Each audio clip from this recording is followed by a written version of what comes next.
What's going on, guys, and welcome back to another video. So we are actually starting to get more and more reports, not only about the infrastructure package, what Democrats want to do, what Republicans are trying to do, but also what lawmakers are saying regarding stimulus checks, additional payments to the American people, fighting for unemployment benefits, talking about the eviction moratorium that is coming in 15 days, talking about other things like rental assistance, mortgage assistance, trying to get the CDC to back off and extend the eviction moratorium. There's a lot of discussions going on right now. President Biden is still meeting with other world leaders. We know that Nancy Pelosi is pushing, and she actually is saying that the House of Representatives is going to move forward with a January 6th commission. And then obviously we got many progressives fighting for other things like Medicare, stimulus, monthly stimulus checks, and many things in between. So I want to break down what is currently going on. Again, as you know, as you can see, as you can hear, there's a lot of stuff going on. So here's what we know. Now, one thing I want to address is tax returns. Now, I don't talk about this a lot simply because it's one of those things that not everybody gets, but it's one of those things that is affecting so many people at this time. I feel like I'm doing you guys a disservice by not addressing this. So let me address this really quick, and then I want to break down why this is so important, not just for people that receive a tax return, but for every single person out there. Here's what we know. Many people are asking, why is it taking so long to get an income tax return this year? Well, here's what we know. The IRS is extremely backed up. The IRS is working through the 2020 federal income taxes, and they're sending out returns as they process them. The problem is they do not have their full, workflow or the agents in the office. So it makes it very difficult to get these processed as quickly as they used to. We also know they're working through the unemployment income tax refunds, which is slowing them down even more. They're still sending out stimulus checks, which I know many people are still waiting on their checks, which is ridiculous. There are still people that are waiting on their $1,200 and $600 checks. So just think, if you are waiting on a $1,400 check, you are actually ahead of those people that are still waiting on checks from last year. So again, it's ridiculous and it's really slow. We also know, and we heard this morning, the IRS has opened up the child tax payment or the tax credit portal. That actually opened up this morning. So the IRS is actually working through this child tax credit, and they're preparing for these payments to be sent out, hopefully on July 15th. That is at least according to them. Now, unfortunately, they are saying that there is a possibility that they will continue to be processing tax returns for the 2020 tax year, okay? That they could potentially still be processing these refunds late into the summer. So if you are expecting something next week, okay, hopefully that's the case, but just understand you could be waiting for a little while. Now, one thing you can do, and a lot of people don't know this, you can actually go onto the irs.gov website and click on the check my return or check my return status or something like that, and you can figure out and see whether your return is being processed, it has been processed, or whatever they may say. So that might be a good thing for you to do. Now, why is all this important? All of this is important because as of right now, many lawmakers are saying that the IRS needs more money. They need more money, and that's what's actually being discussed as of right now, according to multiple lawmakers in the infrastructure package. And many Democrats want to see the IRS get $40 to $80 billion in additional funding right now so that they can hire on more IRS agents, so that they can process some of these tax refunds. But the main thing is they actually want to hire more agents so that they can go after tax cheats. That's the big talks as of right now. So being that the IRS is slow, they're delayed, they're behind, this is actually prompting the government and the Biden administration to send more money to the IRS, which will allow them to go after those tax cheats, which is essentially, according to the IRS, just going to make it easier for them to audit people that make less than $50,000 per year. Yes, you heard that right. The IRS doesn't go after multi-billionaires that have just so complex tax returns that even a very experienced IRS agent would not even be able to comprehend. So because of this, because of the different loopholes some of these large corporations use, some of these billionaires and multimillionaires use, the IRS would never audit them no matter what. But they say the people that they audit the most, and the people that they usually go after and actually recoup funds from, are actually those that make less than $50,000 per year. So if you fall under that category, chances are, by the government actually imposing this new bill and providing additional funding to the IRS, that would most likely increase audits to people like you and I, which is not great. Now, according to Senator Angus King, who's actually an independent, he says that pay-fors are the most difficult part of the bipartisan infrastructure package. However, he said the money that for the IRS to go after tax cheats will be included into this next bill if it's going to be bipartisan, and this will bring in roughly $110 billion in new revenue each year. President Biden wants to issue $80 billion. The bipartisan group wants to only give $40 billion, yet the revenue is roughly the same, right about $110 to $130 billion. So some Republicans are asking, why would we double the amount that we give to the IRS? Because our return on investment is actually not that much better. It's not substantially higher. So it would make more sense to give only $40 billion and get $110 billion annually in revenue. So we'll see what happens there, but just keep in mind, the IRS is most likely or more likely to go after regular people, regular folks like you and I, as opposed to multi-millionaires. When I say multi-millionaires, I'm talking about hundreds of millions of dollars and billionaires. They're more likely to go after us. So just keep that in mind as I bring you these updates. Just understand, if the IRS receives money, chances are the average person would see audits increase. Now, here's the big fight that's going on in many states, okay? And I want to bring this up to you because this fight is also going on because a lot of people are still waiting on tax returns, stimulus checks. They have seen a decrease in hours that they, from wherever they work. They've seen pay cuts and things like that, but they've never gone on unemployment.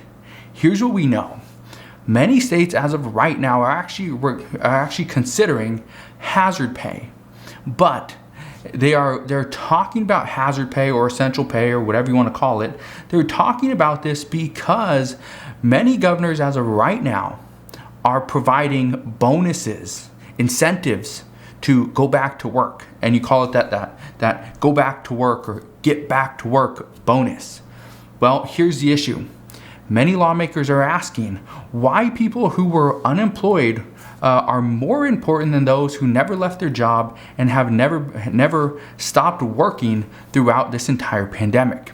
And even you, the American people, and you may be one of these people, have asked, why can't Congress pass a bonus for those of us who have worked every day since the pandemic started?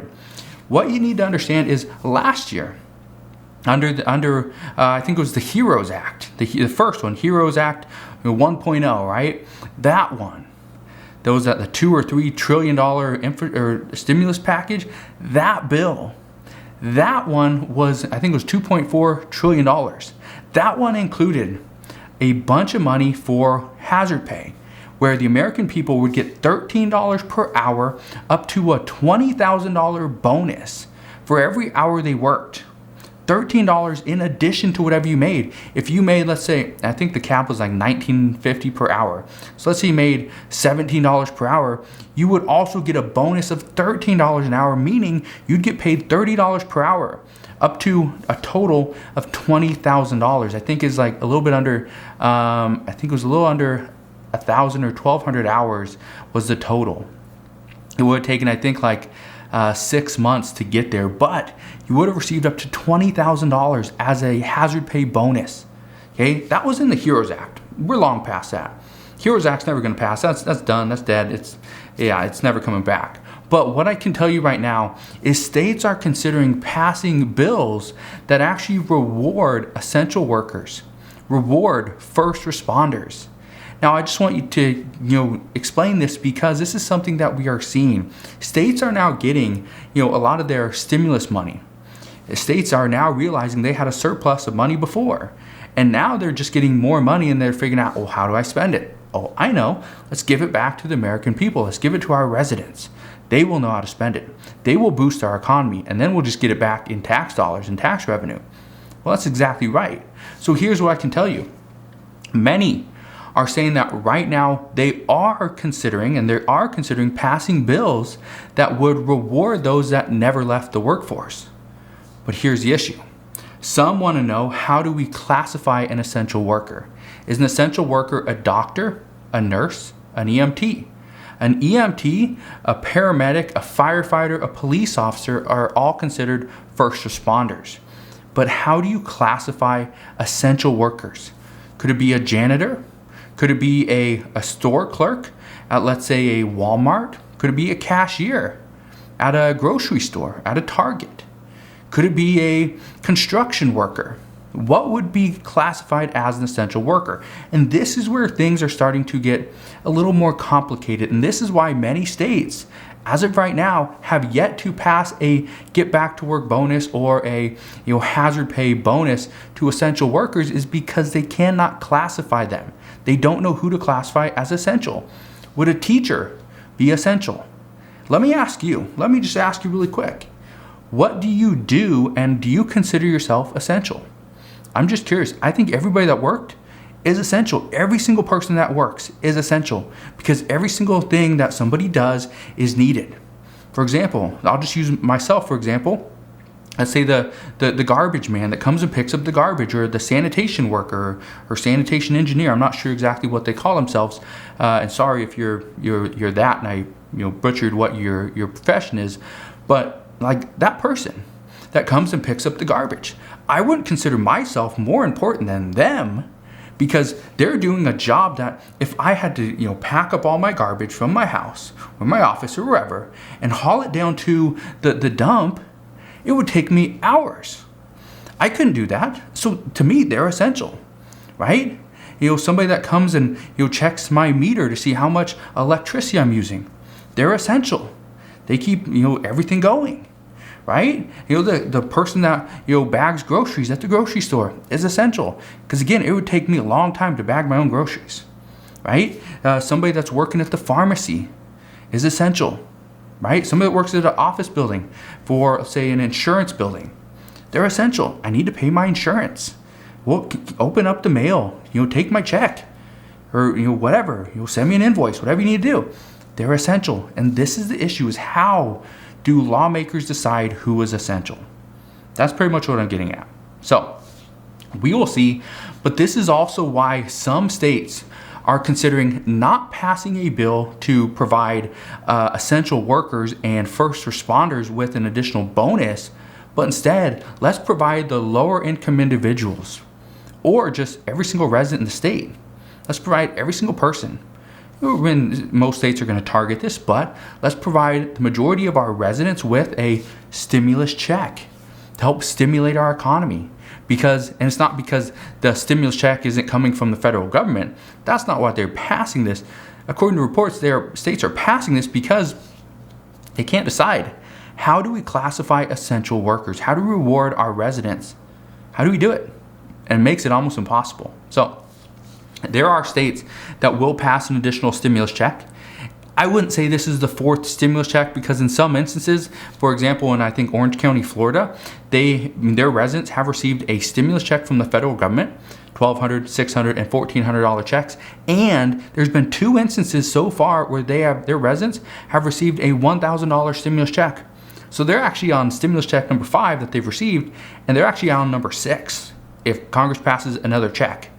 So again, this is technically a 4th check for many people, but a lot of people throughout the states are receiving multiple checks. So it's interesting how that works out, but as of right now, just understand some states are different. Now, one thing I want to say right now is today was a tough day. Today was a tough day because it has been 15 months since the first death, COVID-related death here in the United States. Well, today, the United States actually passed 600,000 deaths here in the U.S. That's the highest number of any country. During the winter, we averaged roughly 100,000 deaths per month. And many experts were worried that if we stuck to that and we didn't change our ways, we could see there would be 1 million deaths related to COVID just from, throughout the winter. Luckily, we didn't hit that. Unfortunately, we still had a large number. But now we're seeing about 10% of the deaths that we used to see. Before, we were averaging over 3,000 deaths per day. Now we're right around 375 deaths per day. I believe that's the 14-day average. So a lot of people are saying that we are getting to that number. We are getting to there where this is not going to be a long-term thing anymore. We could potentially be out of this over this summer. Right now, experts say that there are more and more states that are reaching that 70% vaccination rate. I know here in Washington State, where I live, I think we're about 67, 68%. So we're getting very close. I think it was it West Virginia? Vermont, I think hit 80%. And then New York actually reached 70%. So their governor, Cuomo, today announced that they will be lifting all restrictions as well. So right now there's a lot of good things that are happening. One thing I can tell you is the talks that we're seeing, and this is something that I addressed this morning as well regarding the fourth stimulus check. And I got a comment, why would I call it a fourth stimulus check when Congress is now calling it a survival check, a pretty much the first survival check? Here's the reason why. Changing the name of something doesn't change the benefits behind it. Okay, it doesn't change what it does. A stimulus check is going to help people. Let's say it's $1,000. It's going to help just as many people as a $1,000 survival check. Right now, lawmakers are talking about a survival check. Okay, according to reports, this is something that, again, this is something that staffers were discussing. And I don't know whose staff this was. Again, it was on a report, and they said the report indicated that they didn't want to be named, obviously, and probably not. But the staffers were saying that right now lawmakers are discussing a survival check because the American people need to survive. Stimulus isn't going to pass because right now the economy doesn't need additional stimulus. The economy is doing just fine. So we will see what happens, but what I can tell you is the more and more talks we get, the more and more negotiations that happen, the sooner we can get these infrastructure packages proposed to President Biden, I think the better off we're going to be. We just need to, kind of be patient.